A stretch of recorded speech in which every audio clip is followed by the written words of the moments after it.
Welcome to the NEWSPASTE Podcast with me, your host, Johnny Vedmore, and we are going to talk all about women's issues today. Yes, it's very important as well, but it's not only women's issues, it's just societal issues, cultural issues, and anything that affects a woman affects a man automatically because, well, we're living in a world where it's populated 50-50, if you haven't noticed.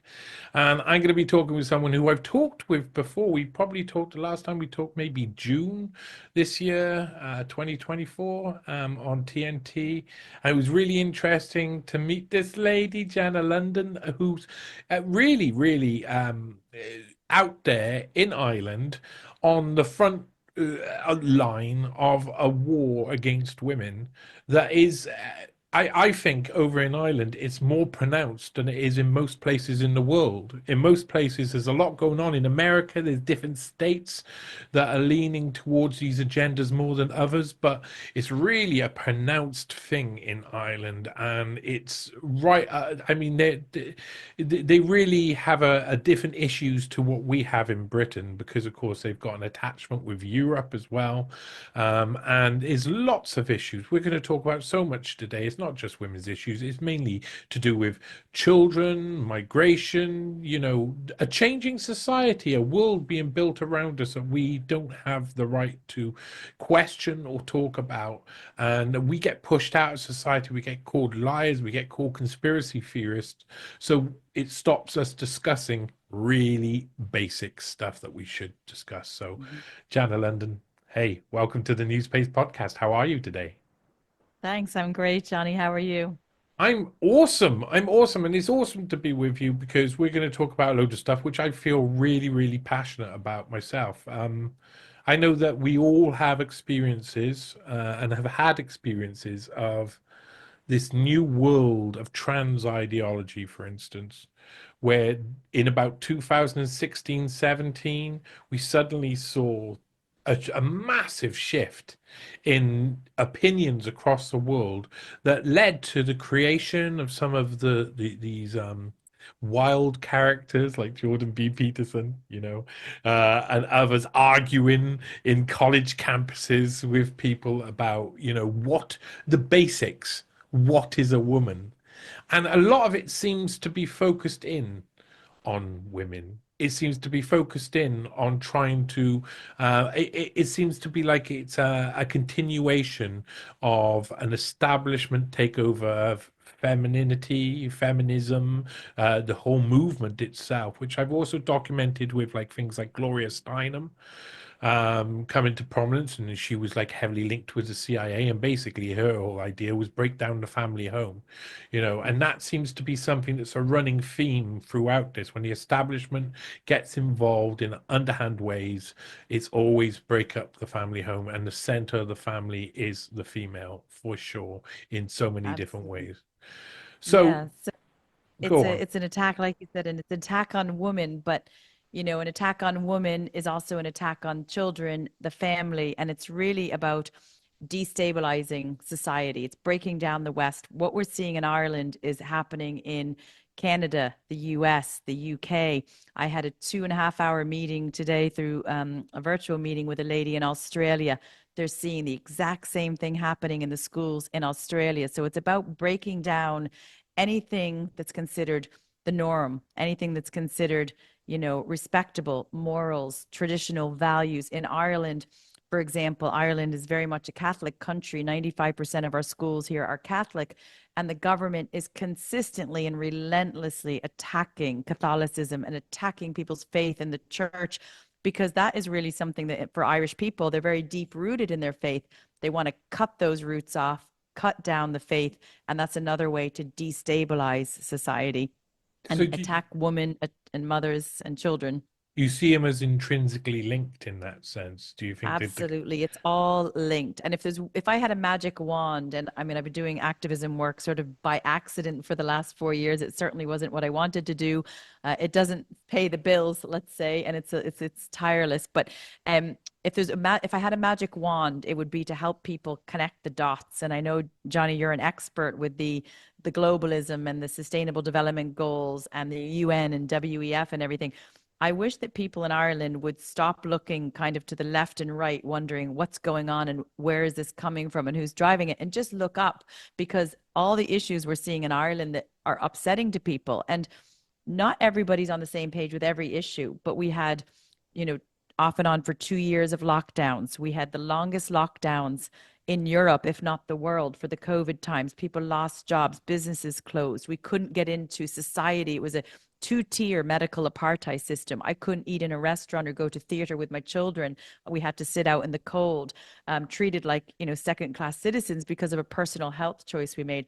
After COVID, we had the migration, the open borders, starting with the Ukraine war, but now there's floods and floods of single unvetted men flooding in every town and village, who aren't fleeing war and persecution. 85% come with no passport, but if you're asking questions, the government and media will label you as far right, racist, bigot, phobic, or whatever. And then now we have the transgenderism into schools and every aspect of society through the, stakeholder capitalism and the DEI, didn't earn it, all of those things. So, and then the hate speech to silence all of us that want to speak up. So everybody's looking left and right going, we're being silenced, we're being slandered, our borders are getting flooded, our kids are getting sexualized. Where is this coming from? People need to stop, take a breath, step back, look up and say, all I need to do is look at the SDGs, and these are all part of the plan. They're all connected. People are not connecting the dots, so they're not able to chop the rot off at the root. The rot at the root needs to be chopped off, and that's getting a new government, but also a new civil service, because they're captured as well, and academia as well.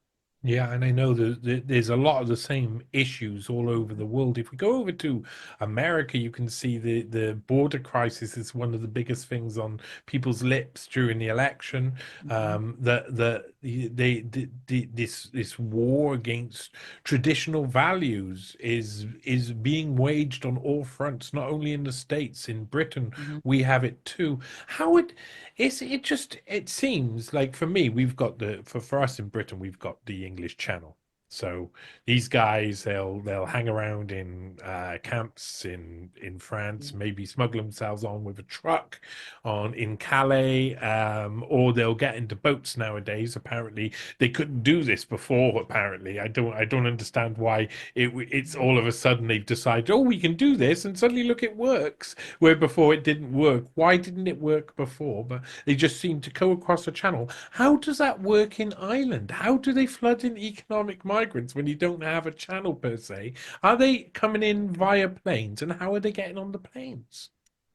They're flying. Well, there's a few ways they're coming in. So they're actually coming in under our immigration policy. They're actually allowed to come in. So what happens is, let's say I'm a migrant male coming from whatever country.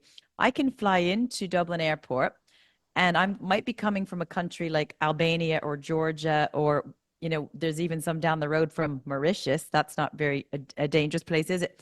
They're flooding into the airport. They're saying with no ID and no passport. So they get on the plane, get on the plane with a passport, but when they get off the plane, the passport just is gone. So they go into the immigration center and they self-declare their name. So I'm so-and-so. They self-declare their country of origin and their criminal past. So they can actually come over to Ireland through our legal process. These are not coming in on trucks. These are coming in through That should be the illegal. Minister of Justice, McEntee's process. So they can come in. They could actually escape a prison in mainland Europe or America or Canada, come into Dublin, make up their name and their country of origin. They can go through the process, get free accommodation, all the benefits. And after a few years in the system, they can actually get their Irish passport when we don't even know their name. There was an incident recently back in, I believe it was April or May. A man called Mohammed came in. He had failed asylum in 3 different countries, and he traveled to Ireland on a fake Swedish passport, which subsequently he lost before he actually landed in Ireland. He claimed who he was and what country. He ended up raping a woman in a Dublin toilet when he never should have landed on our soil. And that's just one of many incidents. We have had crime after crime after crime, including last November. It's coming up on the year anniversary of 3 school children who were stabbed in Dublin City in Parnell Square. these are people that should not be in this country, and they are committing crimes. But Minister for Justice McEntee and all of the media are trying to gaslight the public and say there's no link to crimes with increased immigration. The streets here are safe. And if you look at just the data from the likes of Germany and Sweden, their migrant population makes up only, say, a small percentage of their population, but the migrant crime, particularly sexual assaults, makes up a huge percent, like 4 times the size of the migrant population in percentages. So there is absolutely a link when you're flooding thousands of single men over who come, many from cultures who don't respect women. They're putting them in military tents or building modular homes. In Ireland, we have over 4,000 homeless children in Ireland, but they're not being looked after. But they're bringing in floods of single men, and there's an unlimited amount of money. And the people who are bringing them in, they're grifting off this human trafficking. They're getting millions from our taxpayer money that the government is paying them. Millions. Just down the road from me, actually, there's an old pub that a man converted. And this man converted the pub to house a few migrants. It came out in the newspaper last month. He's getting 65,000 per month. Wow. 65,000 euros per month to house, I don't know, 50, 60 migrants in his, used to be a pub. Now it looks like a nice Airbnb or some sort of, little boutique place. And he's packing them full because they're getting about, I believe the figure I heard, I haven't fact checked it, but if you bring a migrant into your home through the iPass scheme or into your hotel or B&B, it's about 125 euros per night per migrant. So if you have a hotel room packed with 4 of Wow. them, that's 500 a night. I worked in hotels for Mm. about 20-year period on and off. 5 star, 4 star, 3 stars. That's 5 star hotel prices. There, It that's is like 500. And the migrants yeah. are getting, they're just pawns in the game. They're just coming over here, whether it's to escape a criminal past or whether it's because Minister for Children, Roderick O'Gorman, who hopefully gets voted out in the general election, he recruited these migrants in 11 different languages on Twitter. He went out and recruited these people to come into Ireland. He promised them Wow. their own door accommodation within 4 months. But when they come, some of them are given a tent and they're sleeping down by the canal in cold, wet Dublin, or living in a field in a military tent. They want to build the largest European or the largest migrant tent village in Europe, just up the road from me, where they want to put a couple thousand men in a military tent. And if you ask questions or challenge that these single undocumented men are landing, you're called a racist. And I come back and say, I wouldn't want 2,000 Englishmen or Irishmen living in a tent. I mean, You what really could go wouldn't want wrong? that many No, you Englishmen really living in a wouldn't. So tent. it's not fair to the migrants being promised their own door accommodation. It's not fair to the Irish who are living on the breadline, there's 230,000 children here living in poverty. There's 4,000 children homeless, 14,000 people that are homeless. We're not even looking after our own people on this little island of only 5 million, but we're flooding in the rest of the world. Mhm. It's really getting people very, very angry. And I think it's coming to a head now. Yeah, I'm not surprised it's come to a head. I think all of this is going to come to a head in almost every country. What they decided was to push it to the limits. And if you look at the UK rate of migration over the past 2 to 3 years, it's gone up by double. It's unbelievable. It's I think over a 2, 3 year period, Mhm. 400,000 migrants have come in when it was 200,000 before, and that's an enormous amount of Mhm. people who are flooding in. And I know from my own community out there that when I walk around, it does not look anything like it did 10 years ago, and it is only getting worse and worse. Now, I take it, I mean, for me, I'm someone who is just like, I'm Welsh. We are so welcoming and friendly to everybody, and we're apparently what's it? We're one of those places where sanctuary country where people can come to with less rules. And I know that when I talk to the actual people who have come here, they usually got families, they usually got hardships, but most of them just seem to be coming here for a better life. are they going to get a better life, or are they going to come to a place where there's going to be economy in turmoil? Because, of course, the native population's wages are going to be decreased. And how's that working in Ireland at the moment? A lot of the papers and policy papers say that when a large amount of economic migration happens, like this happened within Ireland, that the people who become jobless are usually the native population. Is that what we're seeing over there? There's not a bad the unemployment rate in Ireland. I don't have the specific rate, but it's not a bad unemployment rate. You know, people here do work. There's not a lot of unemployment. There's a lot of poverty because of the cost of living, the manufactured cost of living crisis. I mean, people can't buy homes, they can't pay rent. There's people in their 30s and 40s that are still living on the mother's couch. The government had an article recently that one of the solutions to the housing crisis for the Irish was to put a shed in their parents' garden. So don't fix the problem and let them buy their own house. Put a shed in the garden. Now, that is no solution that anybody should be happy with. So the Irish people are working, but the people that come over, these economic or, you know, so-called asylum seekers who are coming from countries where they're not even fleeing war, they're coming over, but they're not working. And many of them, they're not allowed to work. They're claiming asylum. They have to go through this process. So they're not allowed to work. And many of them they wouldn't speak English. They're not being integrated at all into the culture. They're being put in tents in the field in a rural area. And they're not even being integrated. So there's been lots of social unrest in the areas where they're living. There's been a lot of violence. A lot of the IPAS and the direct provision places have had drugs involved. And there's families living there. So there are, you know, families, mothers and children living there, but then they're flooding them in with these, you know, migrant men, and these poor children are being exposed to this, you know, violence or drug use and such. And the media won't talk about it because, of course, that wouldn't go with the agenda.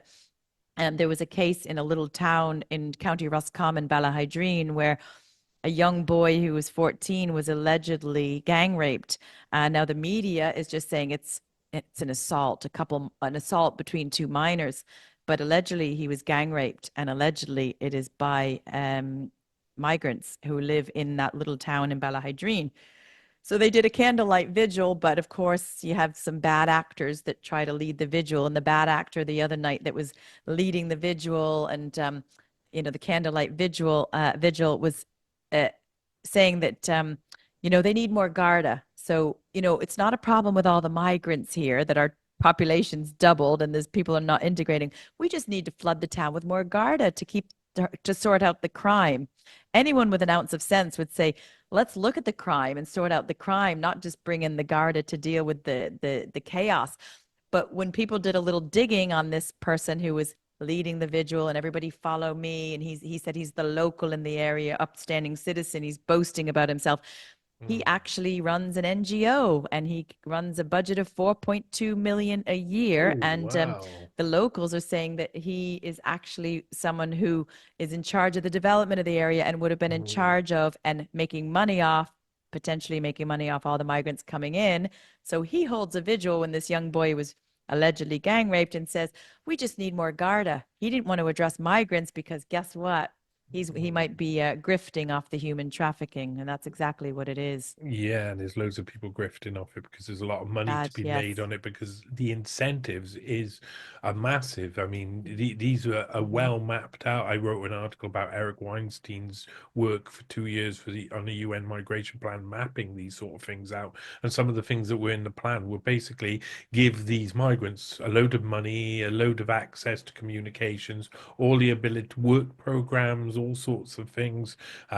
accommodation, pay for it all, and then eventually that may lower the wage of the native population, but eventually people just have to be happy and get on because they'll all be on less wages than the native population were on before, but they'll be equal all around. Everybody will have a share of their poverty. and of course scarcity and Hmm. poverty, it means that people's psychology is easier to manipulate and predict, and Yeah. something that I'm Yeah. not so I'm pretty positive that that's kind of a function of it there. The leader of the community on behalf of the hidden establishment, at least a semi-hidden Yes. establishment, he's not making his case clear and stuff. But Hmm. this is all extremely depressing. I want to go back. Normally with the Newspace podcast, when I have someone on for the first time, I like to find out a bit about who they are, where they come from, what their background is, but also go further back. And I think this is possibly a good place to go now and say, what was it like for you when you were growing up in Ireland? What's your memories of growing up in Ireland compared to what it is now? Well, first of all, I'm flattered that you think I grew up here. Maybe I did get a little bit of an Irish accent in my 23 years here, but I actually was born and raised in a small rural town in the hills of Maine near the seaside. So I lived there until I was 28, and Oh, then I moved to wow. Ireland. I moved only to Ireland No. in 2003. I don't hear the I American came hardly here at all. over here, they think I do still sound American, but I suppose I've been here 23 years. I have a bit of a mix. So I Yeah. had a wonderful childhood, a childhood that I would dream that my children could have, a childhood that was free. It was innocent. I used to go out in the morning on my bicycle and cycle to swimming lessons and jump in the lake and then cycle to tennis lessons and meet This is the friends. same We had experience, no, though. Your experience, I mean, this is the experience of the Western world Mhm. you're describing. Go on. What was that? It was That's beautiful. And yeah, there was no crime in my village. There were all the neighbors knew each other. Everybody was really close knit and helped everybody. It was a great community to grow up in. There were no safety issues. There was no internet. I didn't have internet growing up, and we didn't have mobile phones.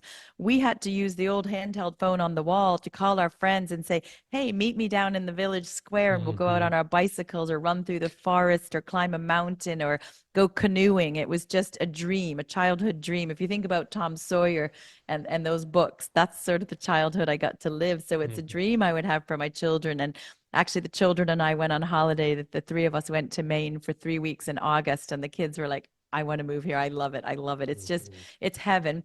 But I came to Ireland for people say, "Did you come for love or did you come for money?" Well, I came for money. I came for a job back in 2003 for a 6-month assignment. I worked in multinationals. I was a senior manager working in banking, and I worked in the company for over 20 years. I got redundancy, went to another big company, got headhunted for another big multinational, worked there, got another redundancy, and then got married, and 3 months later conceived and have two small children. So I've been here 23 years, and it's a different place than when I came 23 years ago. You know, you move to a country because you love I love the Irishness of it. I came over here and I rented a little cottage and I rented out a little plot of bog when I lived down in the country, and I worked the bog and brought home the turf and used it for 2 years to heat my house, and I went to the pub and I had Guinness, and I loved the Irish and the Irishness and the culture, everything about Ireland. That's why I stayed. But we're seeing that culture and heritage and faith and everything under constant attack. Ireland is in the belly of the beast with globalism. hmm And it's really, really changed, which is, I suppose, what inspired me 4 years ago to start campaigning and saying, I'm not Irish. I wasn't born here, but I've lived here long enough and I have two children born here. I'm going to stand up for this country. And you mentioned about the UN sort of replacement. I have just some notes here. I kind of got ready before the call. You probably know about Peter Sutherland, yes? No, go. Well, I probably No, heard little he's bits and bobs. he in Ireland was one of the youngest attorney generals. He was an attorney general at age Mhm, 30, and he was one of the most senior people in the WEF, someone that Klaus Schwab called his mentor. So he was a senior mhm, Bilderberger, and he was on the steering committee. So he was a big influencer in getting globalism into Ireland, and he became a special commissioner for migration for the United Nations. And at a meeting, he said in the House of Lords in 2012, in June, he said, and I quote, we must undermine the homogeneity of European nations. So Mm. he said, basically, undermine the homogeneity. So in Ireland, let's dilute the Irish and bring in floods with migrants. So there won't be Irish Ireland. There'll be a globalist Ireland.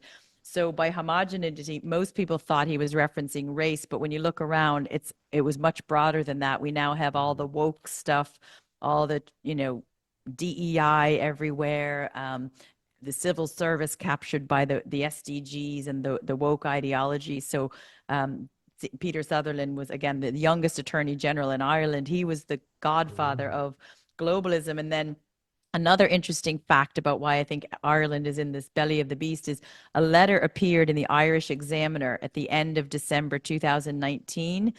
And the letter said it was weeks after the WEF event, the event 201, which was the dress rehearsal for COVID.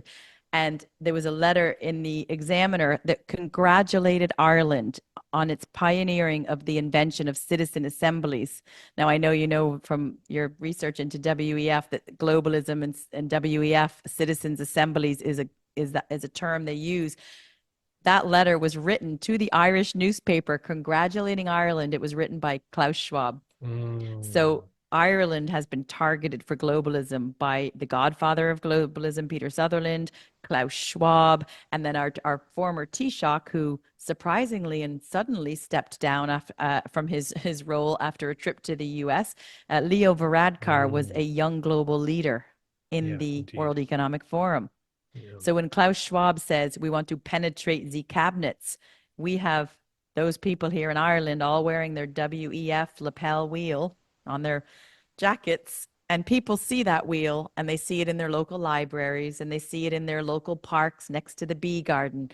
And because it's colorful and it's sustainable development goals, people who don't read the document think it's about a clean earth. That's Yeah. wonderful. And keeping the bees and birds alive and, green trees, when actually it's nothing to do with that at all. In a So people sense, it's don't yeah. know, they have It, no idea what the SDGs are. They have no idea about the devil in the detail, or that Ireland is being controlled by globalists. But I think now people are looking around saying, something doesn't look right here.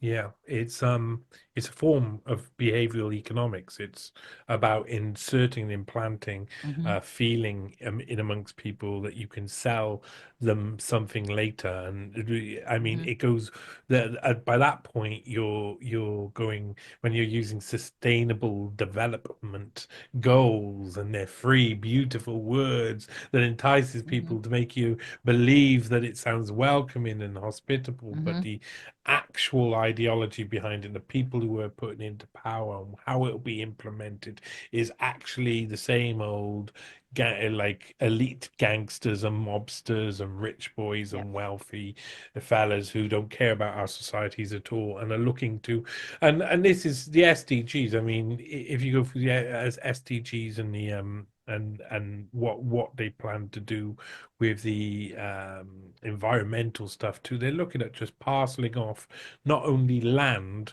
but ideas as well, and controlling every Mm-hmm. single part of them, both land and ideas. It's Yep. really interesting, and the colorful nature, as you say, it just entices people into believing, and maybe that's why.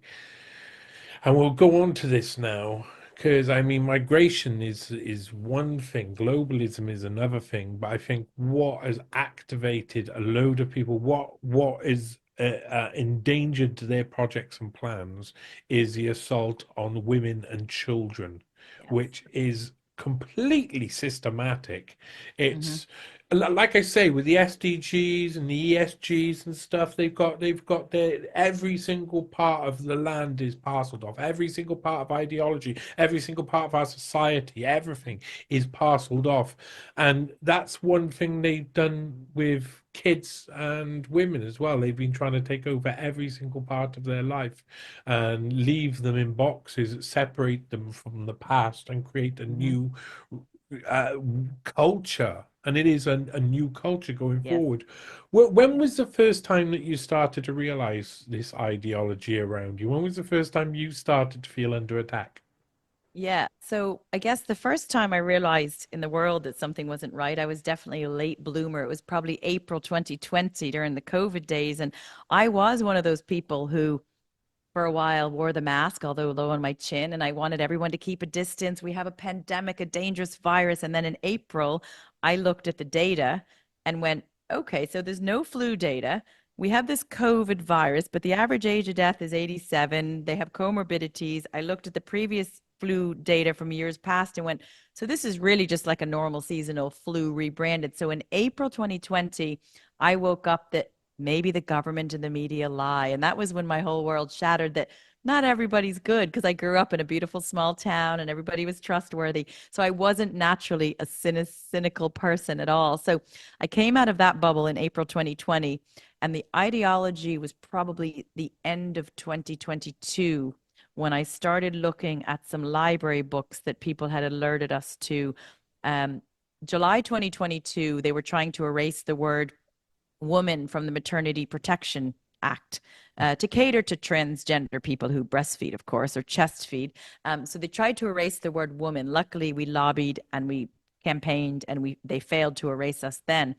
And then we started looking at library books and seeing really highly sexual library books in the kids section, the age 12 section, and books promoting kids to try to change their sex. Now, I say try to change their sex because you can't. And I use the word sex, not gender, because gender is just a social construct. So they were promoting all this, pushing it onto children. So we said we have to do something about it. And when we started taking action, we then realized that all the government and all of their agencies are all in it together. So for example, we had a few very highly sexual children's books talking about sexual positions that as adults we wouldn't talk about at the dinner party. I had to Google some of them to see, what does this actually mean? I've never heard of Oh, innocent such as mind fisting and rimming. please. What is this? So Yeah. don't check my Google I don't history. You'll really think want to you'll know think these a I'm lot of these things, to be perfectly honest. so we took the library books to we wrote to the county councils who manage the libraries. They dismissed our complaints. We wrote to Libraries Ireland, who dismissed it. We took the books to the Garda, the police. We got 5 pulse numbers from 5 different police stations, Garda stations, and they opened a criminal case. But then they called us and they all read the same script and dismissed it as a civil matter. This isn't breaking the law, although it does break the child protection laws. We took it to TUSLA. We copied them on everything, which is supposed to be the Child Protection Service. We involved the Children's Ombudsman. Everybody dismissed it. Everybody kicked it down the road, gave us the same script. We asked for risk assessments. They refused to produce risk assessments.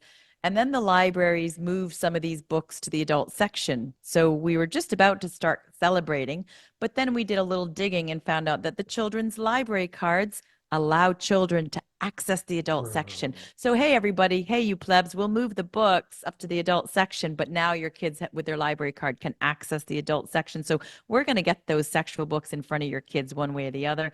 Then we started digging into the school curriculum and peeling back all those layers and realizing this is a serious attack on children.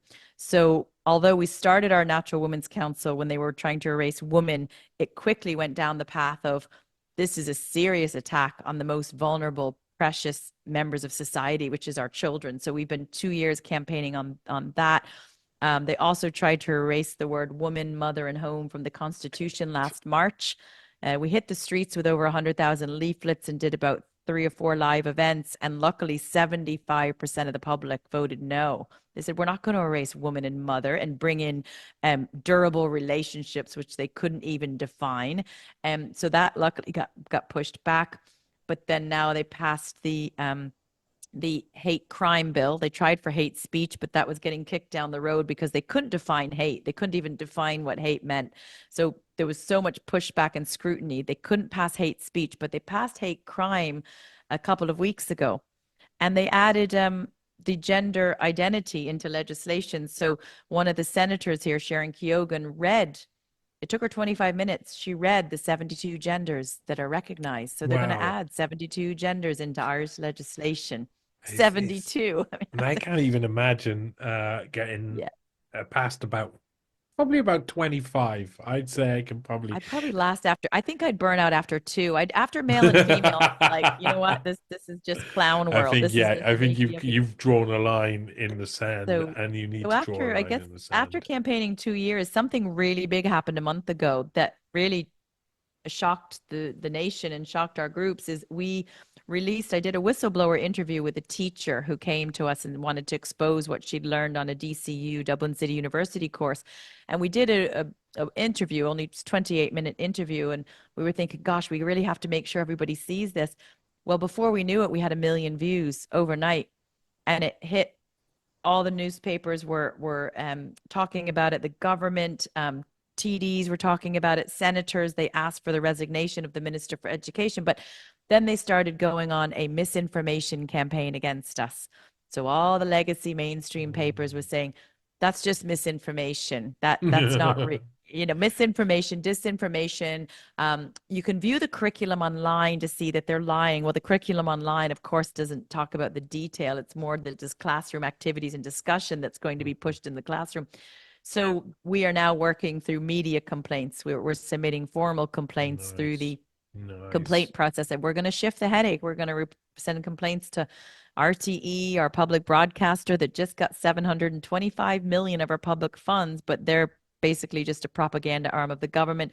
We have News Talk, we have Examiner, we have the Journal did 4 different articles. So we're writing these very detailed complaints, and if they don't uphold our complaint, we'll take it to the Broadcasting Authority or the Press Council. So what is the media landscape like? At least the visual media. So like over here we got BBC, Sky News, Mm. ITV News come out every now and Mhm. again, I'm sure.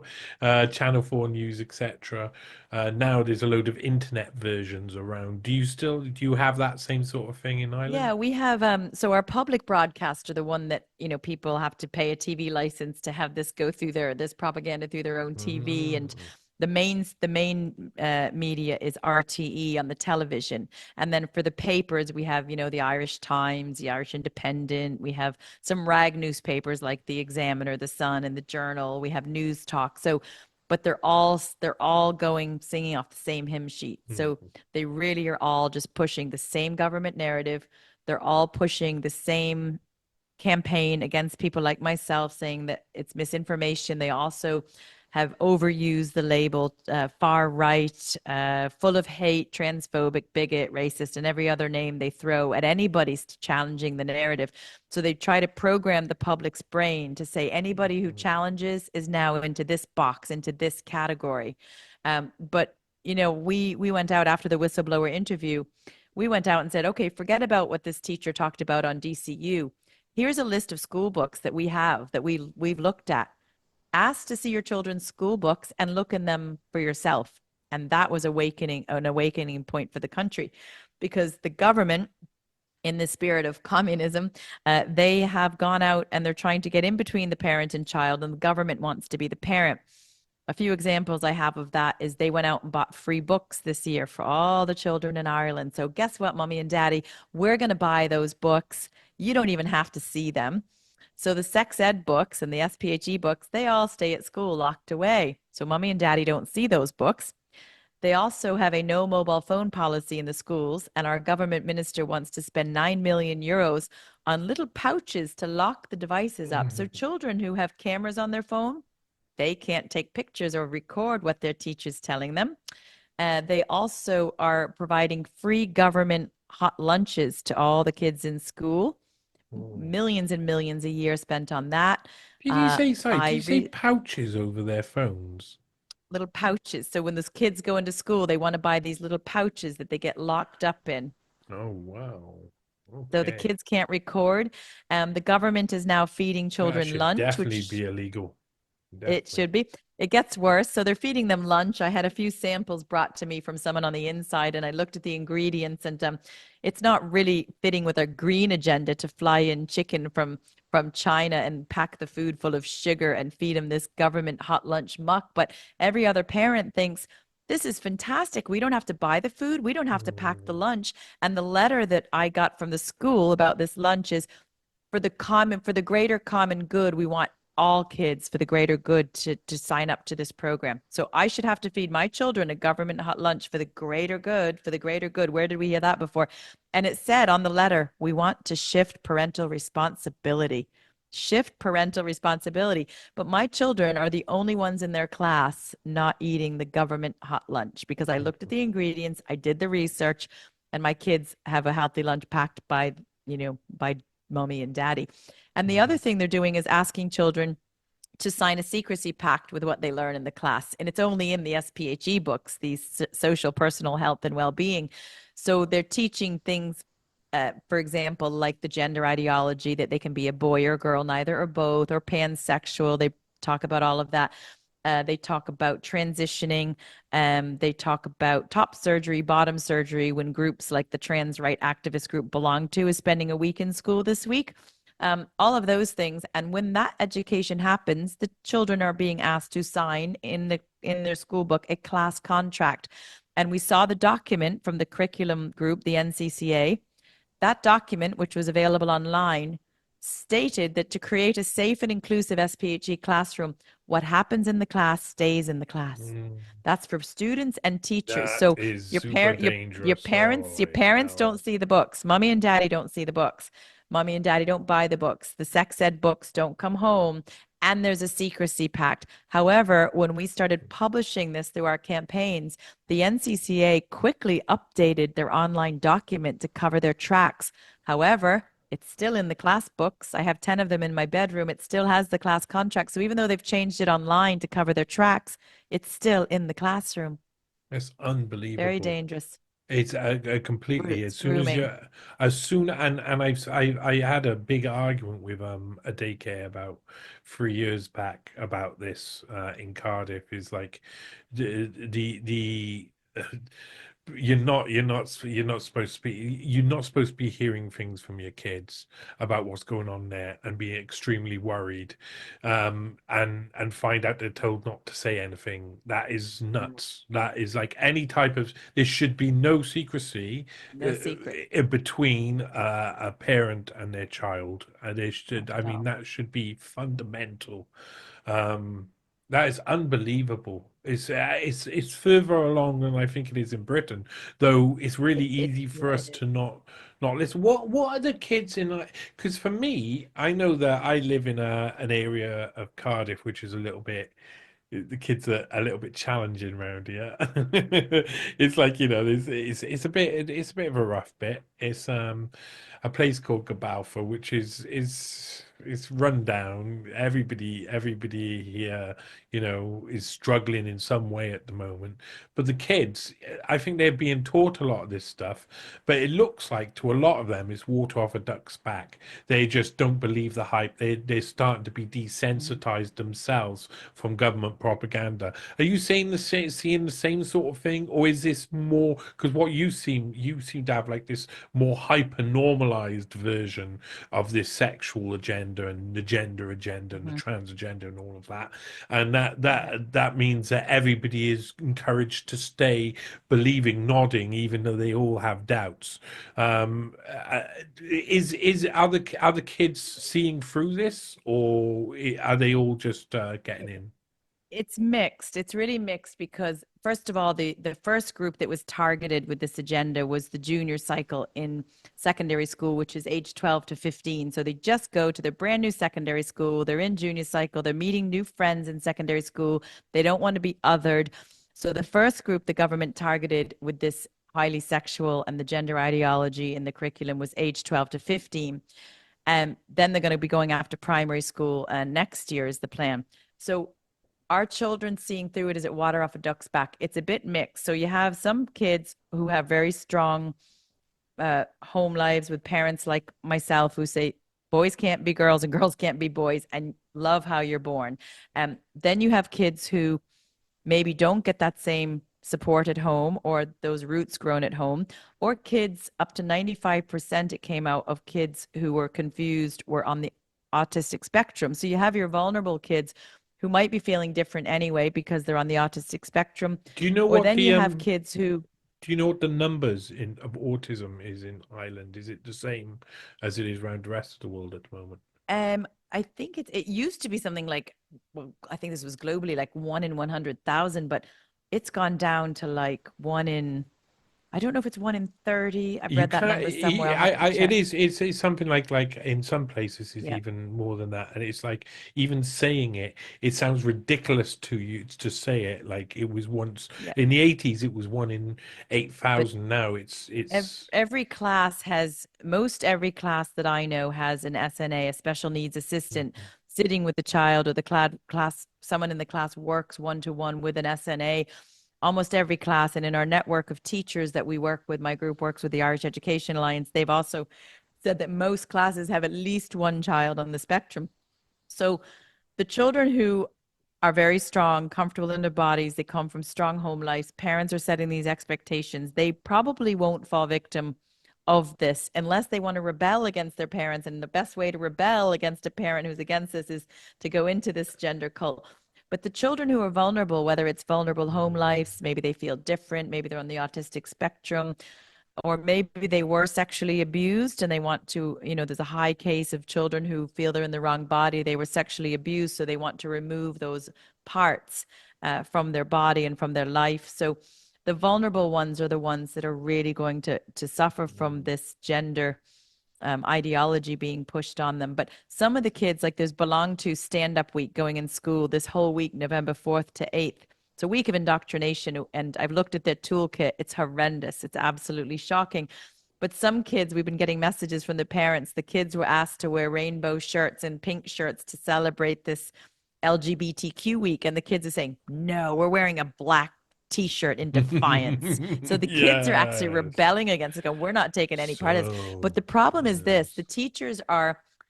the problem is this, they're creating it under the allyship initiative. So what they're doing is they're rolling this transgenderism and having these trans activists come into school because they're saying that there's a big problem with transphobic bullying, biphobic bullying, homophobic bullying. However, I've written to the Minister for Education to ask her for statistics on bullying. If you're bringing in this program and these activists because Irish kids are bullies to whoever these trans kids are, which there's no trans kid, show me the stats. They don't even have stats. So they're bringing it in, but they're asking all the other children to become allies for anyone else who wants to come out as trans. And if a child in the toolkit for Belong To, it states that there's a glossary of terms. One of them is misgendering and mispronoun or mispronouncing. I think it's called mispronoun or using the wrong pronoun. It states that if a child in your classroom, and this is the toolkit for teachers, if a child in your classroom misgenders someone, you must meet with the child and tell them that they need to be apologize, correct their mistake, and be more mindful in the future. So it creates this thing that if you do not call Sally Johnny when Sally thinks she's Johnny, or if you don't go along with this new pronoun makey uppy game, you're a bully, you're transphobic, you're homophobic. And those are the glossary of terms kids are being taught. So these are the terms homophobic, transphobic. If you don't become an ally and if you mispronounce someone, you are a bully. And there was a kid who didn't want to wear a pink t-shirt for this celebration last year for this trans group. The teacher said, you're full of hate and you're a bully. Imagine telling a young child who's only finding their feet and they're going through puberty and they're confused as it is, saying, you're homophobic, you're full of hate. Mhm. I mean, if my child was told that by a teacher, they'd be I was devastated. They I was respect their told teacher. that. I was told that. I was told loads of things. I honestly we came from a different generation. We came from a different generation, and my school was like we my school in Cardiff was when I'm listening to all of this, we all rationalize it through our own experience, through our own lens. And my school was really hard. I was from an era where kids got hit by teachers still, but there was no caning or formal hitting anymore. There was weird punishments and abuse, lots of verbal abuse, lots of sitting in room for a day being Mhm. told you're the worst person in the world by teachers. One teacher who would get a really thick box and he'd whap it on your head so it's like stuck round your head, and then he'd punch the box full force over and over again. Oh my Basher. goodness. Yeah, oh, he was a nasty one, and there was a lot. I see that this looks like from where I've come from, from where my dad got it worse, it would have been that sort of like, negative behavior would have been worse, and it's been getting exponentially better. Do you feel that some of this attempt to mollycoddle everybody, wrap people in cotton wool, is just kind of a natural cultural lilt towards something that they see as more protective? And does it come from a good place? Are these people getting taken advantage of, or are they the ones who are taking the advantage? Yeah, I don't think any of this is coming from a good place at all. I think that looking at the school books, the papers that were behind them, and the academics who are pushing this, academics like your one in Wales, E.J. Reno, and academics in Ireland like Dr. Aoife Neary and Leon Cole, who these academics have stated that the childhood innocence is a barrier. We need to break the perception that the challenges to childhood innocence. There's an article I sent you that they stated that young children do sexuality and repeatedly challenges heteronormative assumptions of childhood's presumed sexual innocence. So I think this is coming from a very sinister place. I don't think it's about mommy coddling or being kind or being accepting at all, because if you don't accept it, if it was really about kindness and if it was really about inclusivity, as they say it is, a child like mine who said, there's only two sexes and a boy can't be a girl and a girl can't be a boy, they will get bullied. They will be told they're full of hate. They're not inclusive. So it's all diverse and inclusive until you have a different opinion. So that Mhm. is not diversity and that is not inclusivity. That is narcissism, expecting us to believe there are more than two sexes or there are 72 genders. That is narcissism being pushed on children, children being told they have to be an ally or they're a bully. And this is from people like this E.J. Reno who believes that childhood innocence is not a good thing. So, I mean, it's grooming children, it's breaking down the normative. It's really horrific what I mean, look at those photos, that classroom activity that teachers were shown on the course. But, they're gaslighting the Wow. public to say everything those teachers learned for a year, that was to teach adults. That wasn't to teach children. It's like, but this was the training for teachers who do teach children. How can you say that the whole year of learning this degeneracy, how can you say that wasn't going to be brought in the classroom? So it's absolutely insane. So no, I don't think it's kind or inclusive or mummy cuddling or anything else. I think it's a sinister attack on children to break down anything that's heteronormative, breaking down the family, breaking down children's innocence, breaking down people's faith. And, the radical feminism movement was all about breaking down the sexes, teaching women to hate bad men. Men are bad. And, then we look at BLM, black versus white. So we look at all the global movements. Now we have transgenderism. It's about breaking down society and creating that division. Because if people are divided, people are angry and confused, they'll be a lot easier to control. And I Mhm. suppose a bonus for the government, at least some of the Malthusian globalists in charge, which is who our government are answering to, these Malthusians think the world has too many people. Well, if you put a child on puberty blockers and hormones and castrate the boys and chop up the girls, they're sterilizing those children. So Mhm. they won't make it to have babies, and they'll also their lifespan reduces by about 30%. So they won't even make it to pension age. So there'll be no babies and they won't get paid a pension. So the government rubs their hands in glee that this will be a weight off society. So it's really, really, it's demonic. It's a demonic attack on children. I can't think of any other word to describe it.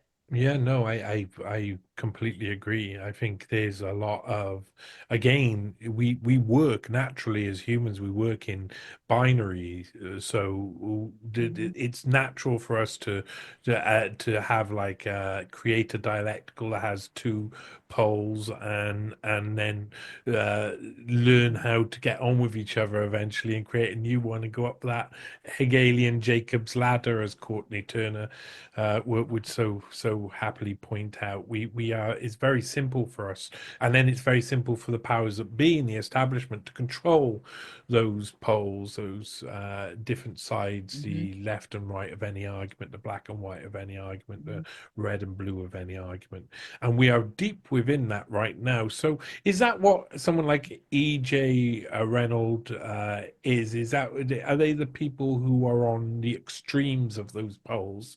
And Absolutely. Yeah. why are they?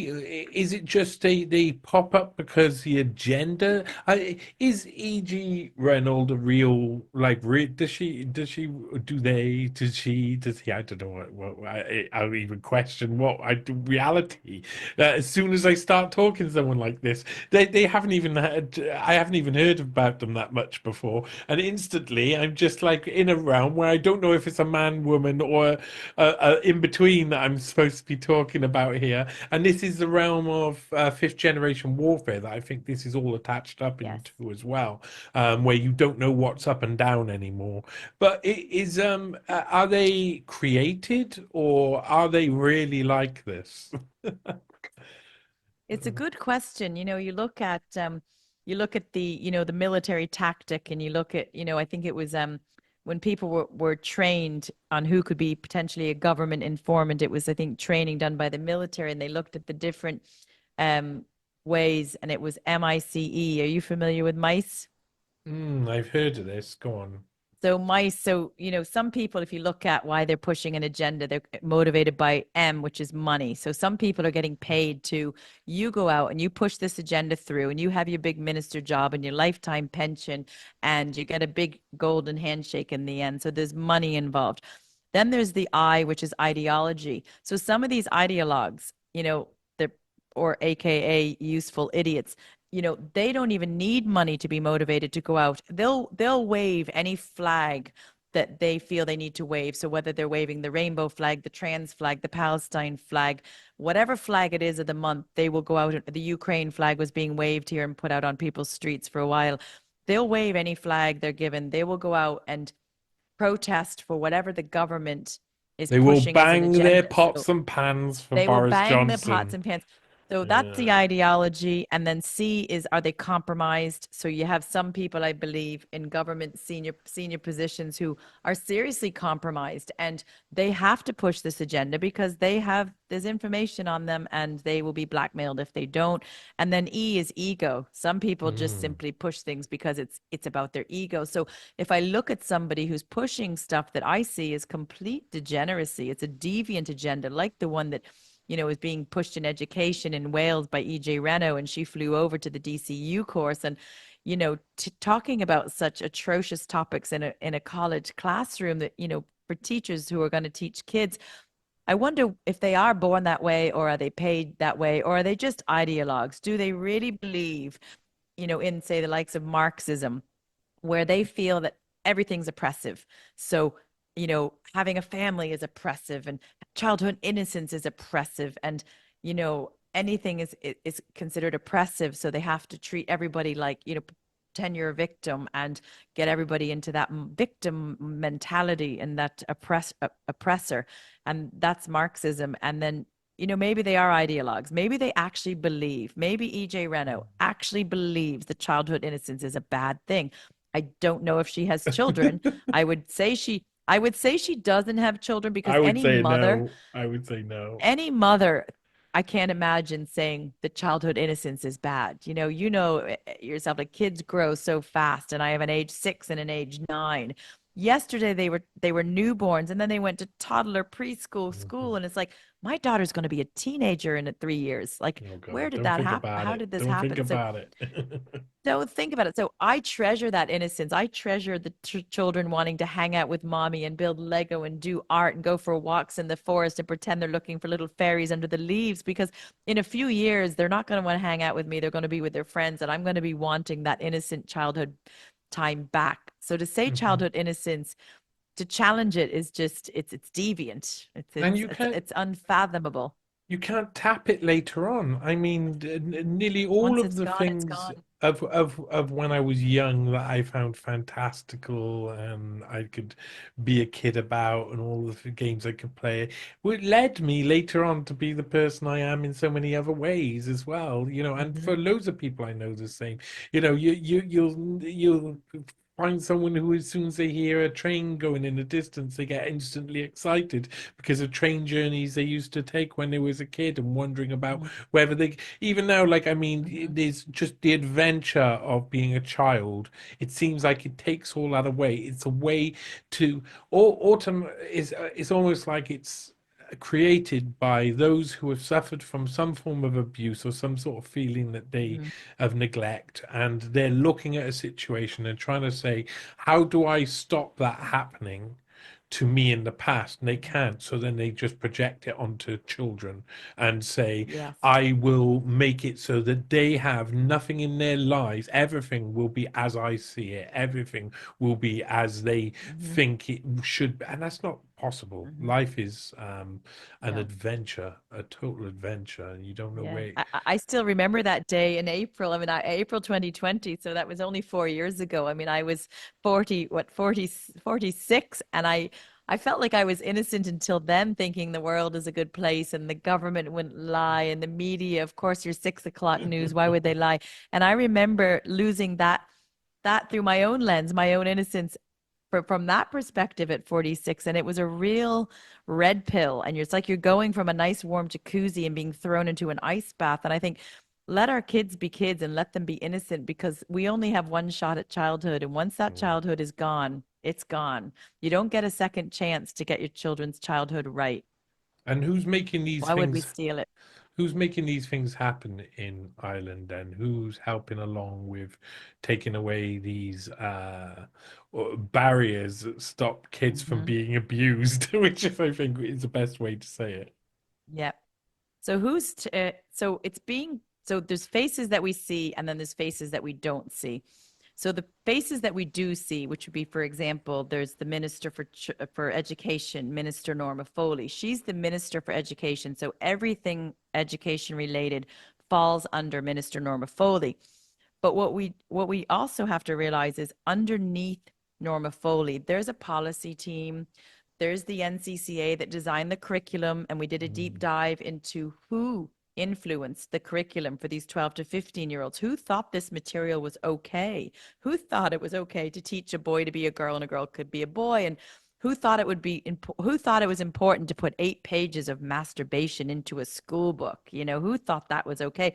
So everything falls under Norma Foley, but she also has the NCCA that designed the curriculum. That committee was made up of only 13 women. They refused to let men on. They refused to let parents on. They refused to let the parent associations on. It was 13 carefully selected women to design the curriculum. Very hard left. They didn't have any psychologists or risk assessors or anything else on there. So I think when you say who's in charge of it, Norma Foley, the minister, is overseeing the whole thing. But the whole thing has been infiltrated over the last, I think it's been in the making for at least a couple of decades, whereby the academia has been captured. So the teachers on the college course, which is the one that the whistleblower talked about, that whole course has been captured. We found a book recently written by 3 DCU lecturers and contributions from over 20 on how to basically change the primary school curriculum in Ireland. And the whole book is about bringing social justice and Marxism into the primary school classroom. So academia has been captured. The Department of Education, the curriculum design, the county councils on the ground. So if you go into libraries, you see all the SDGs. You go in the children's section and you see all the rainbow books that you can be who you want to be. You can be a boy, a girl, you can call yourself trans, and they're all cartoons to make them really friendly. So it's who's driving. So who's involved? Everyone's involved. I think that's in the department, in the government. But who's driving it? So it's driven really from, it's funded by, the likes, the global philanthropists like the Bill Gates and the Rockefellers and all the people at the bottom. But they're using the WHO, the WEF, and the United Nations as vectors to push it. So we came across a document, the WHO Standards of Sexuality, and there's a matrix in that document. Anyone listening can look it up. And in that matrix that the WHO are using for teaching children, and schools are using this, 0 to 4 teaching masturbation. Age 9, my daughter's age 9, teaching them about their first sexual experience at age 9. So it's bringing the sexuality down to age 0 to 4. Like that's preschool, that's nursery, that's infant, teaching them to masturbate. Unbelievable. So it's just it's vile. And so it's being funded by the billionaires, but the WHO, WEF, and UN are pushing it. And then our government is now reporting up through the globalists by implementing the SDGs, which they think is all about sustainability. But they haven't looked through all of the detail to see, ooh, gender equality's in there. That sounds good. But what does that mean? Gender equality actually doesn't mean rights for women. It means rights for those 72 genders who are saying that they're a woman. So That's it's being insane. orchestrated by everyone in the government. The government needs to be stripped back. And I think there has to be a crash and burn and build back better using their own language. I'll take the Yeah, language yeah, back. yeah. There has to be a major fall, a major collapse, crash and burn, and build back new. It's that rotten to the core that it has to actually collapse and fall and build back to actually fix it. So I think the fundamental is this is something that keeps going around every time I look at these situations. I feel that it's just like fundamentally these people who have a sexual ideology should Hmm. be nowhere near children, and No, their ideology should be nowhere near children. That's no. base level. That's all across society. I would Hmm. happily be called a fascist dictator for implementing that as a standard rule all across the board. Hmm. Nothing like that. No people like that allowed near children who No. are learning, especially, just stay away. And then the second part, which these things they become like almost payoffs. You have to like, accept a bit of that to be able to Hmm. to protect a bit over here. I think the second thing is that is this all the targeting of women, really? Is this fundamentally, even by proxy of children as well? Does this all feel like the targeting of women? And why do you think, if that is so, why do you think women are so under attack? Is this a tale of older's time of being dominated in a different way? Is this what technocratic or bureaucratic domination of femininity looks like? And why I know there's a lot of questions here, but why do so many women, you talk about this panel of carefully selected women who are going to decide these different things. I keep hearing this over and over again. I see pictures, I'm researching the most nefarious companies who are doing the most nefarious things, and it's just mainly pictures of women who all look like they probably quite sweet. But of course, I mean, why is it? Is this an attack upon women? Um, I'll and answer that in two go on. ways. Yeah. I'll say, so is it an attack on women? I feel as a woman that there is a big attack on women because we look at in the referendum, they tried to remove woman and mother from the Constitution. That's an attack. They're letting men compete against women. If they say they're a woman, they're allowing them to compete against us in sports. They're allowing men violent, um, serious violence of men with bad past, like Barbie Kardashian, who was in a woman's prison in Limerick, never should have been allowed in a woman's prison. But if they say they're a woman, if they identify as a woman, Ireland has this lovely little thing, I say with tongue in cheek, called the Gender Recognition Act of 2015. A man can say he's a woman, and under this act, they can access our spaces.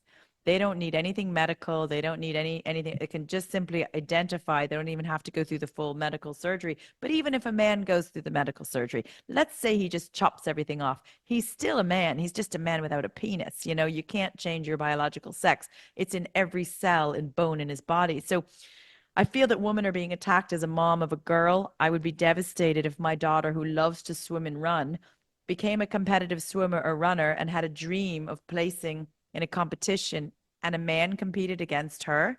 Yeah, it And a made me man is hate the stronger and Olympics. faster Made with me many hate the sports. Olympics. Yeah. Exactly. So her dreams would be shattered as an athlete. women's prisons, you have your most vulnerable woman in there. Violent men shouldn't be placed in there.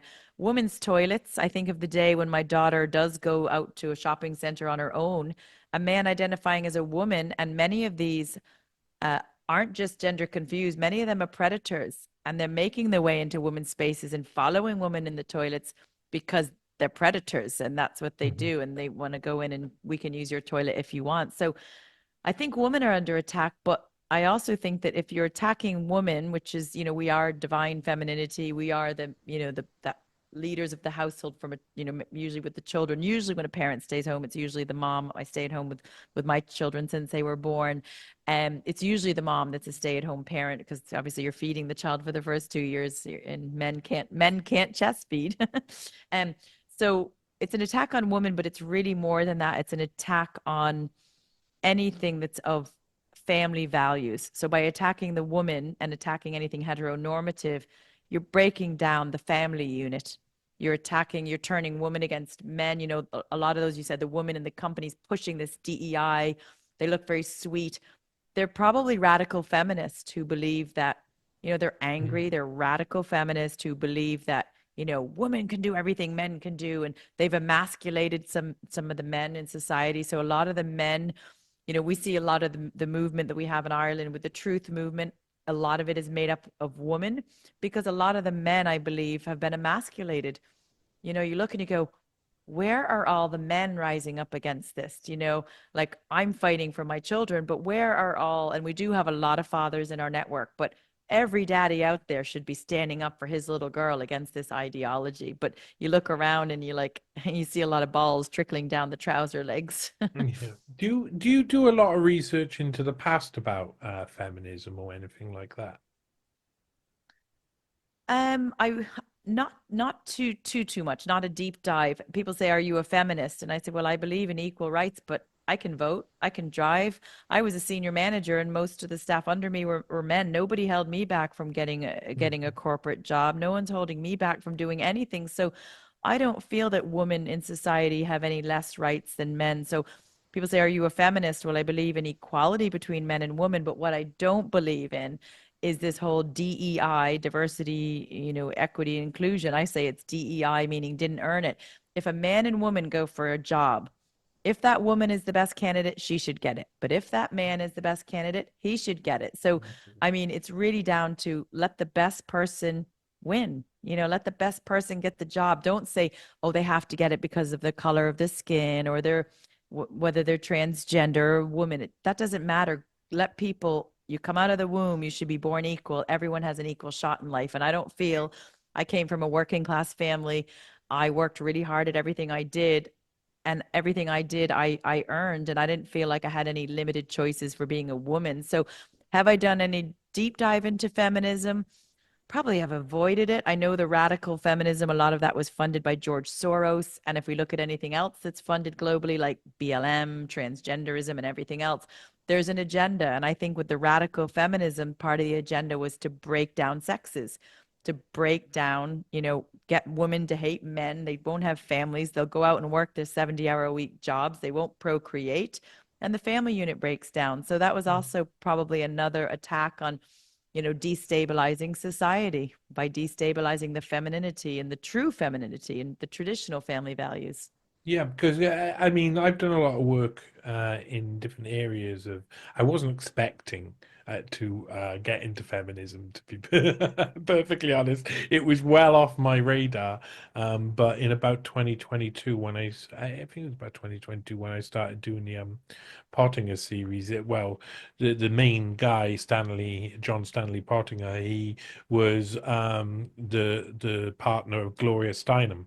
So I couldn't help but to go through the history of Gloria Steinem, discovering how she was recruited by the CIA years before she became a feminist. And even when she became a feminist, she dressed up as the role more than anything.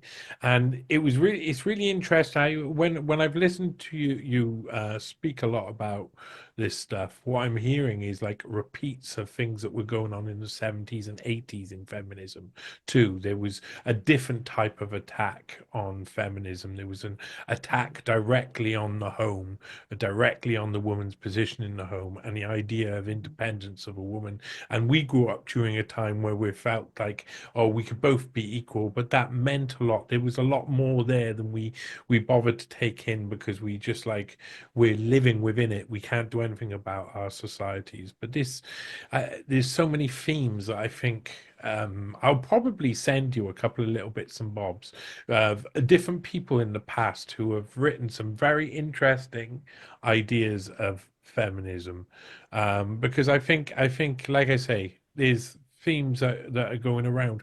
What's the situation now like in? Do you think that this is, because I've always thought it's a trend.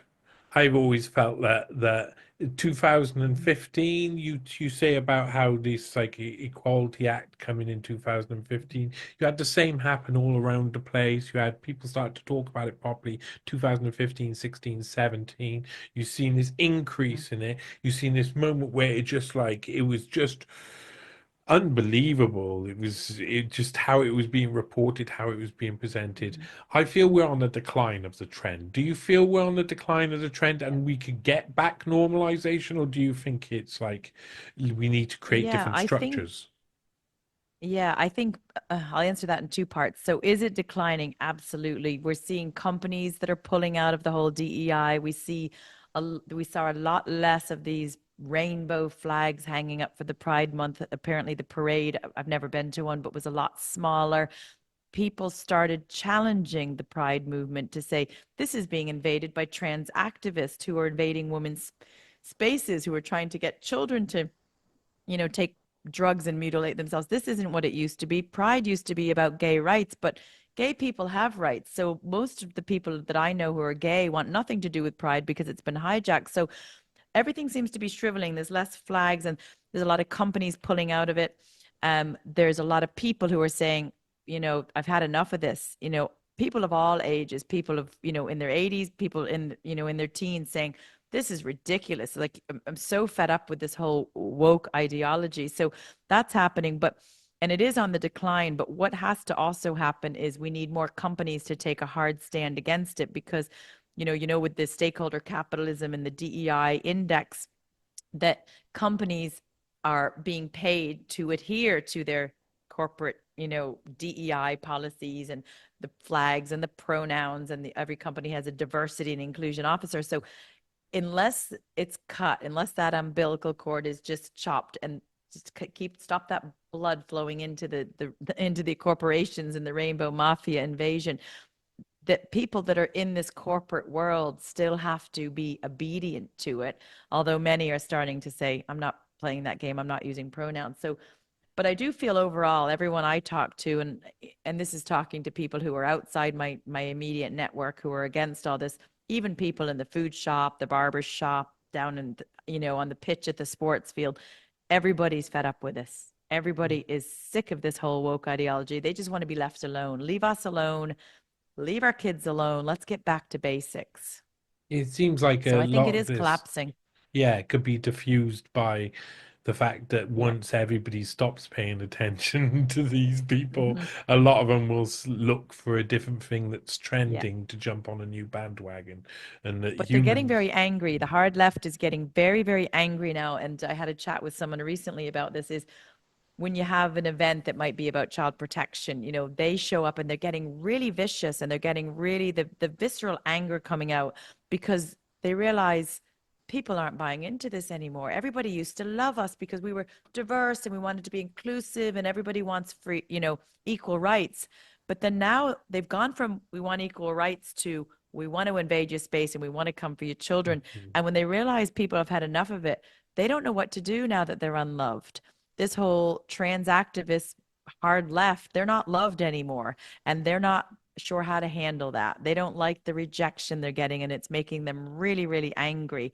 When we have events, they show up and they behave like rabid dogs. They blow their whistles, they bring their boom boxes, they bring their sirens, they try to drown us out, and they shout, they're shouting. I've done events, many events, and they shout, they have their slogans, trans rights or human rights. And I've stopped my speech, gone on my mic and said, You tell us need to what do it in a rights. Marge Simpson voice. Just say Yeah. that. Go So on. tell us what rights you don't have. You're over across the road, blowing your dog whistles, screaming obscenities at us, screaming that trans rights are human rights. What rights do you not have? What rights are you looking for? And I've never had an answer. In fact, now a law passed in June, just June gone, the surrogacy bill in Ireland, where anyone can have, surrogacy, and it was noted that even someone with the past of, I think, sexual abuse can still buy a baby through surrogacy and rent a womb. So, I mean, you're going to have trans right activists who believe childhood innocence is bad and the beliefs children are born sexual. Well, they can rent a womb and buy a baby, and that's terrifying. But they have as many rights as everyone else in society, and actually probably more rights. If I went for a job with someone also applying for a job that identified as transgender, they would probably get a job before someone who wasn't in that protected category. At So the moment, at the I moment, feel, I feel it's changing. Personally, I think it's changing, and it comes to a point where you can shout and shout all you want, but everybody's just gone on to the next thing, the next yeah, argument to have. And in this era of fifth generation warfare, there's going to be a lot of that. The problem is that children are so. When we were talking earlier about binary arguments, children, the problem for us and the problem for them too, this other ideology, is that the children love getting binary positions and arguing with each other. It's something that happened in school all the time. Is you discovered something for the first time, and half of you are this and half of you are that, and you divide yourself up and then you argue about it. mm-hmm. And kids do that automatically. So that means however much energy is going to exude from the one side, Mm-hmm. the other side will start to see the energy rising too, and soon there will be a natural fight back. And I think that's Yeah. something that we're potentially seeing at the moment. And this is very, I really, one of the questions I want to ask is about the difference between scenes, because I know that over in Britain and America, I've talked to activists who are fighting against the trans rights stuff. So people who are feminists, people who are radical feminists, but not so much. And sometimes behind the scenes, I've talked to some other people. The groups are so different depending on where you are. Is this the same with Ireland? Are you a different bunch of feminists? Where I say feminists, I suppose you can't help to get away from that moniker. Yeah. Yeah, there's different groups doing different, working on different things. So for example, our group is working on by default, because we partnered with the Irish Education Alliance, the Parents' Rights Alliance, and Lawyers for Justice Ireland. So we are working in the education lane. There's other groups doing fantastic work, like a group called The Countess. They're doing a lot of work with uh, the Gender Recognition Act and trying to remove that and get men out of women's sports and spaces. So because they're doing such a great job with it, we decided, okay, well, they're doing great with that. We'll dip in and we'll do letter campaigns about it and support that, but we'll stick with education. So there's some groups that kind of each have their own sort of their lane, but is everyone different? Yes. And I think the one thing that can cause challenges, there's two things in the activist world that can cause challenges. I'm learning as I go. I'm sort of new to this, I suppose, only 4 years ago. There's two things that can cause challenges. One is ego.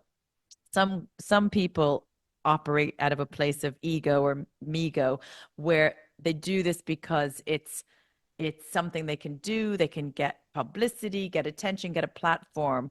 And when other groups do something really well, like our group has gotten huge traction on this, and we have made, big inroads towards the education, they can throw stones at you because you're getting traction. They think it's, oh, they're getting attention, where, you want to say to them, well, if you want to stay up till 2 or 3 in the morning when your kid's asleep and doing work, if you want to write campaign letters, media complaints, and have trans activists throw water on your head, go off and do it. So they're seeing the glory of it as, oh my gosh, 1 million hits on a YouTube, or wow, you got great, a great radio appearance, but they don't always know that you're slogging your guts away in the background. It's very stressful. It can be thankless at times. So the ego can get in the way, but we kind of just, our groups anyway, our groups operate from place of truth and love for the children, where the groups we work with don't have any egos in the way. We just do it because we want to make the world better for our children. So the egos can get in the way. But the second thing can get in the way is different opinions on different things. So, for example, most of the people in our groups, in our core working groups, we met 4 years ago during the COVID days, and we used to stand outside schools with signs, trying to get masks off the children and stopping the vax passes and lockdowns. And we met because of that.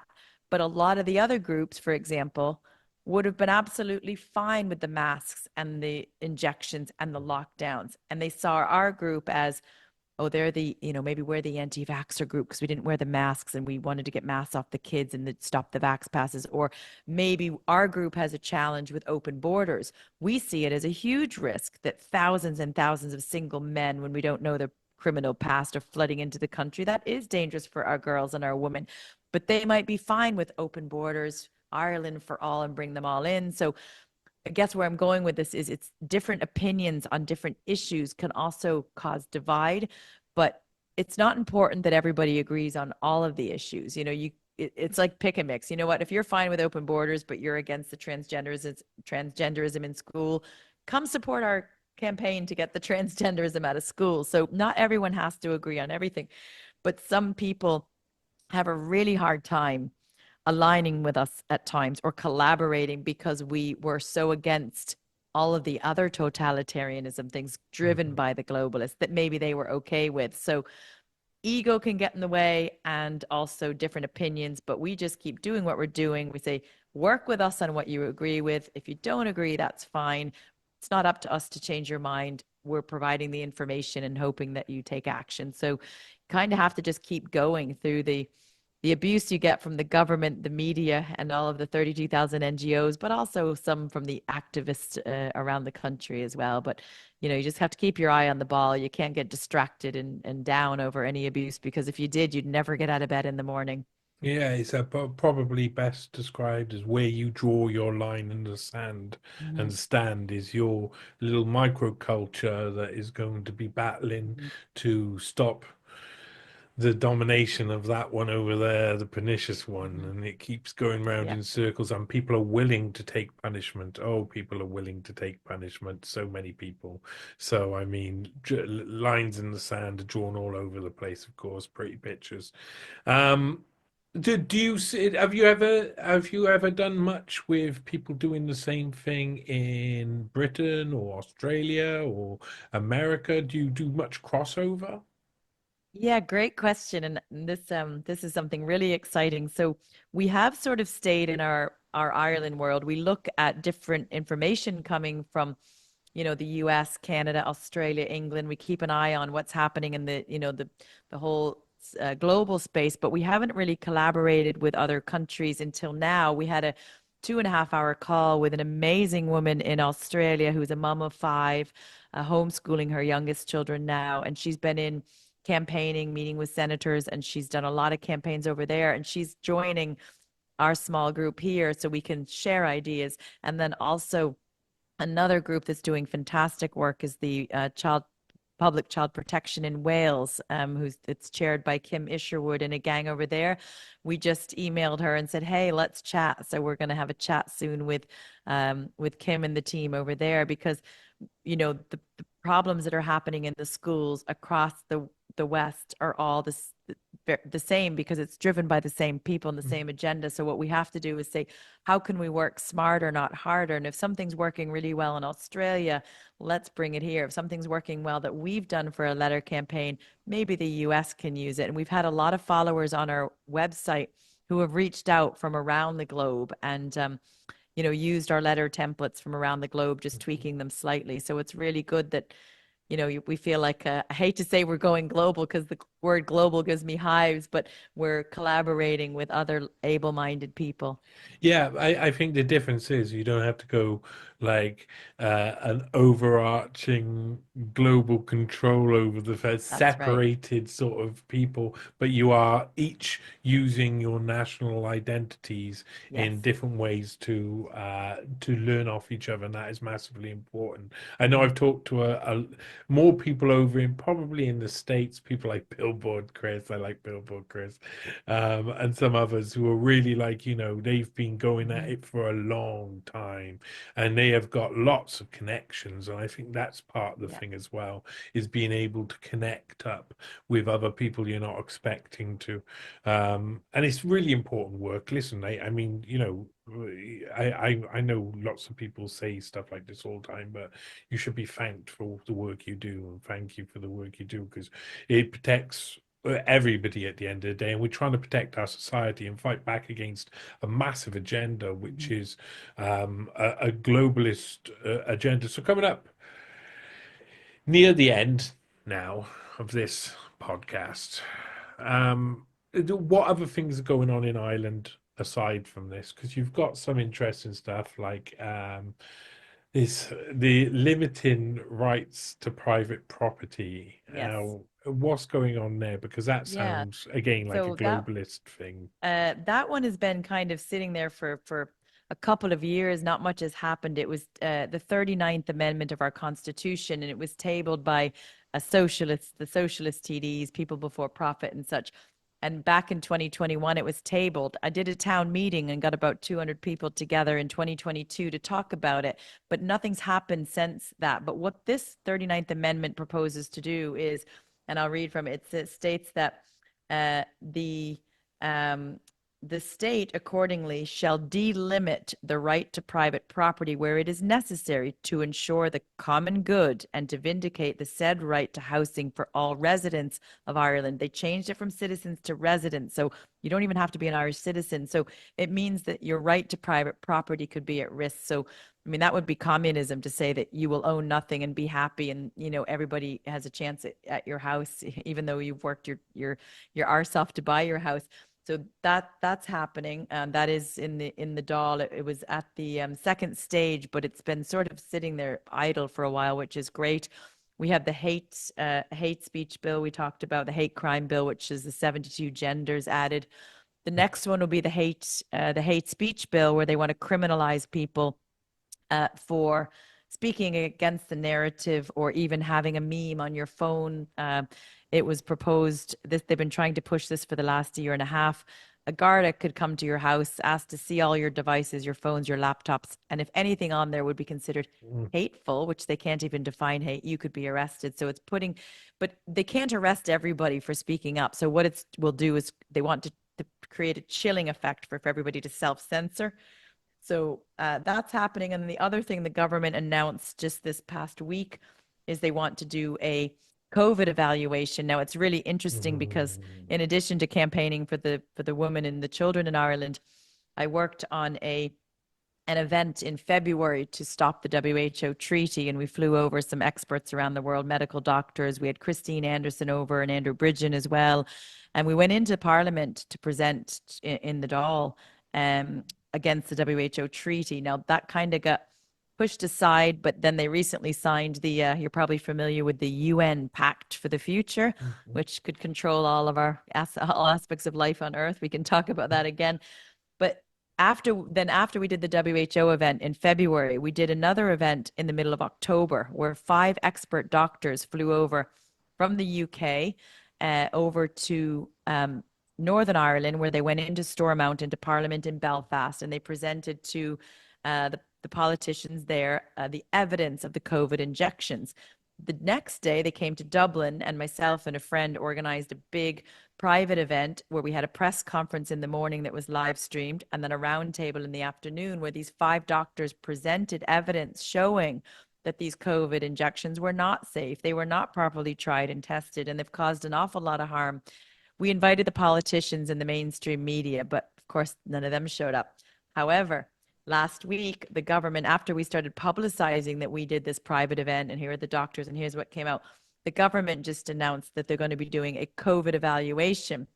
They've appointed an academic, not a medical expert, but they're going to be excluding all clinical data from this COVID evaluation. So they won't be talking about the denial of early intervention, the denial of use of things that could have saved lives from a so-called virus or whatever was So going can on I at the make time. this clear? Is that Yeah. they're looking at COVID and what happened, but they won't look at the clinical data. They won't look at the clinical. They won't That's look at, that's unbelievable. they're not going to look at the I vax. can't We even. have in Ireland, if you look at irelandexcessdeaths.com, there were zero. The government came out and stated that there were zero excess deaths in the middle of Oh the wow, pandemic. God, that would be Zero. amazing. Isn't that like that's like unbelievable? Yeah. So zero in the middle of the pandemic, which is great. And I don't disagree with that data. But since the shots rolled out and since the Mhm. pandemic ended, since 2021, in Ireland alone, which only has 5 million people, over 20,000, over 20,000 excess premature deaths since 2021 when the shots rolled out. But the government isn't talking about why there's over 20,000 excess deaths. And they're going to do a COVID evaluation, but they're going to exclude all clinical data. They won't talk about the PCR tests that were Mm. overcycled and had false positives and created hysteria. They won't talk about 20,000 excess deaths. They won't talk about the injections that were experimental and didn't go through proper trials. They were rushed through. They won't talk about any of that. They're just going to do a tick the box exercise. And they said it will be a no blame inquiry. There'll be no accountability. It's just going to look back on lessons learned.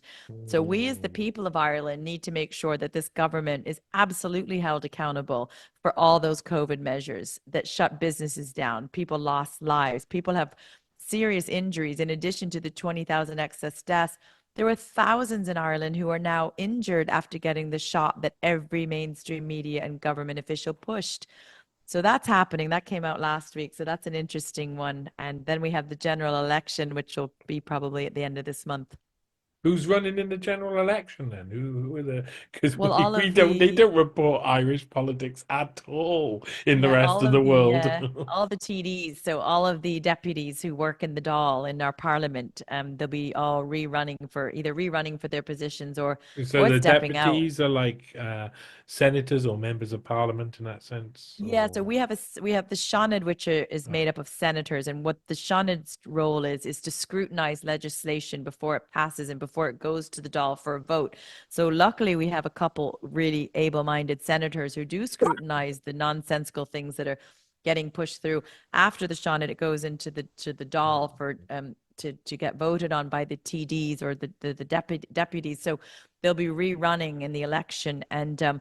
Currently, the government is made up of really two parties, Fine Gael and Fianna Fáil. We have a so-called opposition party, Sinn Féin, which is absolutely no opposition party at all. They've not opposed any government policy. Then we have some hard left and socialist parties.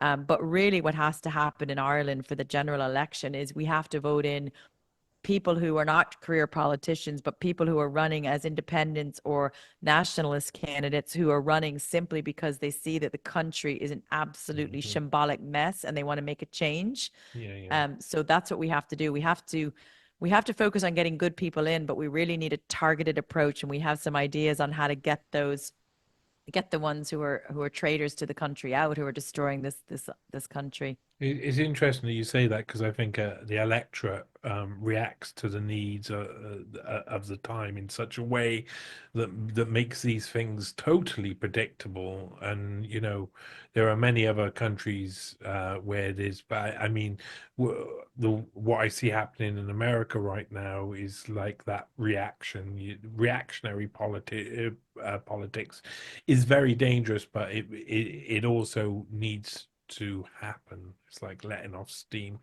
What's your plans then through this time? What's your plans? You're gonna, I mean, of course, you're gonna communicate with more people. You're gonna do lots of shows. What do you do? Where can people find you? What are you going to be Yeah. looking at doing in the future? And what's the Yeah. plans? So lots of plans. So Yeah. the short answer is where to find us. We finally fundraised last year and got enough to build a website. So it's naturalwomanscouncil.ie or nwcouncil.ie. We'll get you there as well.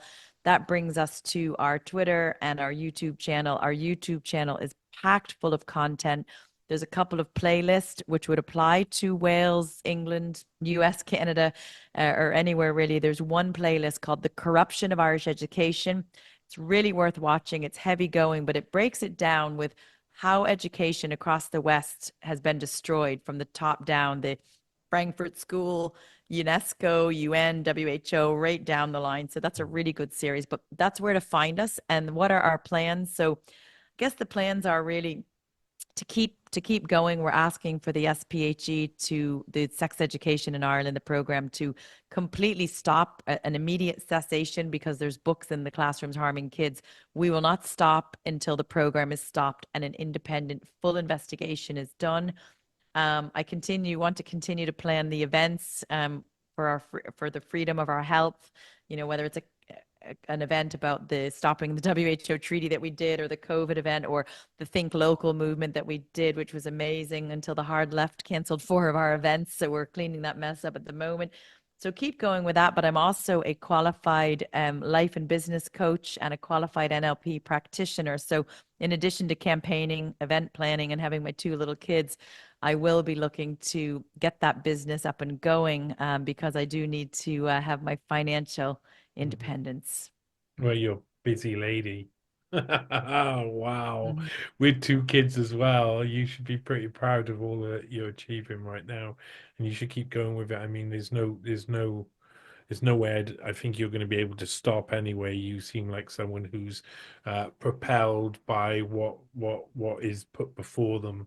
And a lot of people go into their shells. A lot of people curl up in a ball. But there's some of us who have to take some form of action to let go of our own steam and frustration and try and change the world. So you keep trying to change the world. It's awesome. Thanks for coming on and having a proper chat Yeah, with me thanks. about Thanks for stuff. having us. I think it's important that any parent listening, if the world feels like it's falling apart, and you never want to be the parent that when your kids say, "What did you do to try to stop it?" You don't want to be that parent that says, "I turned a blind eye, I did nothing." So hopefully it all collapses, because this globalism and this wokeness is built on quicksand. It's not going to be hard to sledgehammer down. So just keep on going, and make sure everybody does something, even if it's something little. Just don't do nothing. Yeah, agreed. Well, excellent. Thank you, Jana. So Thank you for coming on thanks the for having NEWSPASTE me on. Podcast. Thanks Pleasure. very much. Right.